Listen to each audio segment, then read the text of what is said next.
Sony PlayStation is doing something completely unheard of for game preservation. They're basically storing 200 million files, 650 terabytes of files in games, pre-release games, dev builds of games, artwork from their entire catalog in mines, mine shafts, cold storage vaults across the world, mainly in the US, in Las Vegas, Manchester or Birmingham in the UK, and yeah, trying to preserve as much of their gaming history as possible. And I think this is a massive win. Now, before we get into it, please hit the like, subscribe, click the bell icon. It really helps out more than you know. I'm excited. This is great. This is great for game preservation. Let's get into it. Check the links down below in the video description first before we get into it for some really cool tech deals, PlayStation deals, you name it. All the good stuff's down there. And yeah, let's continue.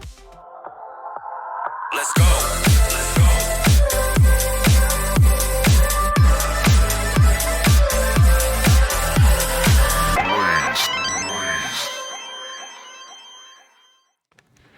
So PlayStation is using cold storage vault and mine shafts to save its 30-year history. I think more companies need to do this. I'm looking at you, Nintendo.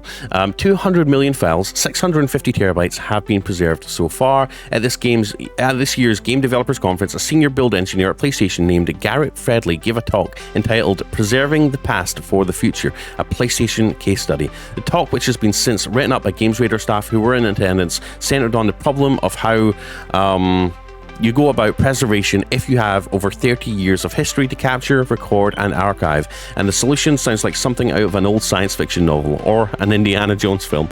According to Fredley, PlayStation's currently building a secret cold storage vault located inside a set of old mine shafts to store mountains of data tapes containing art, assets, and code from its games, with only a select group of individuals, including the IP preservation team and a few members of PlayStation's ID department, having access to the wealth of information.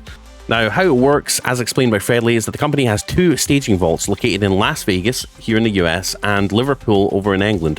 That feature fast SSD storage where developers can upload their files. The information then gets transferred to tape backups, which are then transported to the real vault situated in an undisclosed location.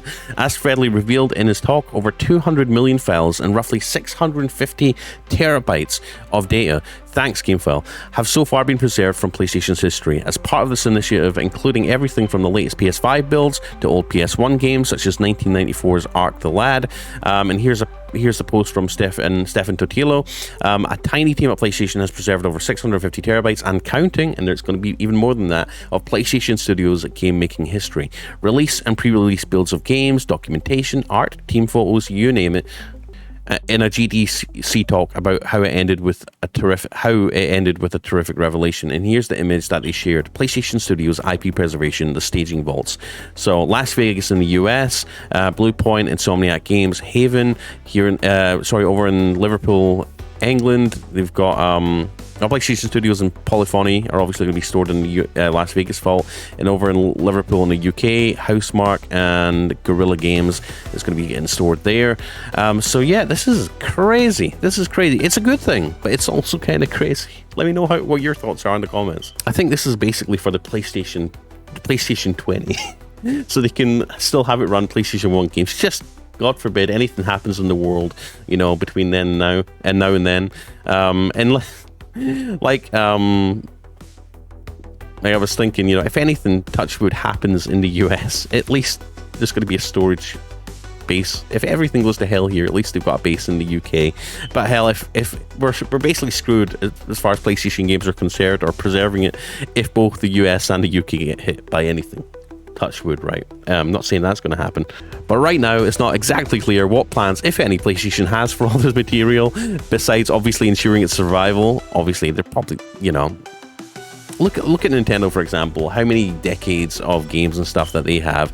I doubt Nintendo has an exact one-to-one, 100% collection of all their historical games.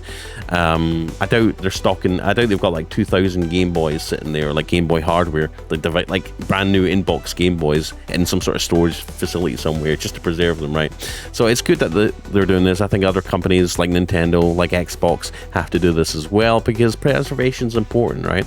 Right now the preservation community, game preservation exists solely as emulation and ROMs, as far as I'm or an expensive resale market if you're, buying and selling old retro games on eBay, which gets to be very expensive. I think stuff like this is fantastic.